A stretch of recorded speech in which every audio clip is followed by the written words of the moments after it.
Last week December 16 அன்னைக்கு சென்னையிலேருந்து திருநெல்வேலிக்கு போகிற வந்தே பாரத் ட்ரெயினில் விருதாச்சலம் ஸ்டேஷன் கிட்ட வரப்போ ஒரு 4 பேர் கல்லை கொண்டு எரிஞ்சிருக்காங்க. ஸோ அப்படி எரியிற அந்த விண்டோ கிளாஸோட அவுட்டர் லேயர் வந்து டேமேஜ் ஆகிருக்கு.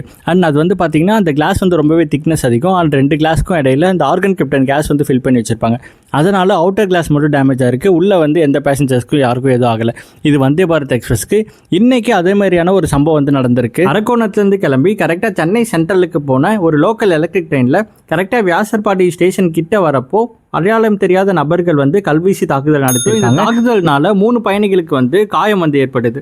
இமீடியட்டாக வந்து அந்த ஆர்பிஓ போலீஸ் வந்து அந்த ஸ்பாட்டுக்கு போயிட்டு இன்வெஸ்டிகேஷன் பண்ண ஸ்டார்ட் பண்ணுறாங்க. வந்தே பாரத்தில் நடந்தப்பவே அந்த இன்சிடென்ட் வந்து நம்ம அதை பற்றி பேசியிருந்தோம். நார்மல் ட்ரெயினுக்கு வந்து நடந்தால் அது வந்து ரொம்பவே ஒரு சேஃப்டி கன்சர்ன் வந்து ஏற்படுத்தும் அப்படின்னு சொல்லிட்டு அதே மாதிரியே பார்த்தீங்கன்னா இன்றைக்கி லோக்கல் ட்ரெயினில் வந்து நடந்தது. ரயில்வே ஆக்ட் 1989 செக்ஷன் 153 அண்ட் 154 படி இது வந்து ஒரு கிரிமினல் அஃபென்ஸாக வந்து கன்சிடர் பண்ணுவாங்க. ஸோ இந்த மாதிரி யாருமே வந்து ட்ரை பண்ணாதீங்க. சப்போஸ் யாராவது வந்து நீங்கள் பார்த்தீங்க அப்படின்னா உடனடியாக 139 கால் பண்ணி கம்ப்ளைண்ட் வந்து ரைஸ் பண்ணுங்க. இந்தியன் ரயில்வேஸ் இந்த மாதிரி பண்றவங்களுக்கு ஒரு ஸ்ட்ரிக்டான ஆக்ஷன் வந்து கண்டிப்பாக எடுப்பாங்க அப்படின்றத நம்புறோம். மேலும் இந்த மாதிரியான யூஸ்ஃபுல் இன்ஃபர்மேஷன் வேணும் அப்படின்னா மறக்காம நம்ம சேனலை சப்ஸ்கிரைப் பண்ணி வச்சுக்கோங்க. அப்படியே நம்ம இன்ஸ்டாகிராம் பேஜை ஃபாலோ பண்ணி வச்சுக்கோங்க.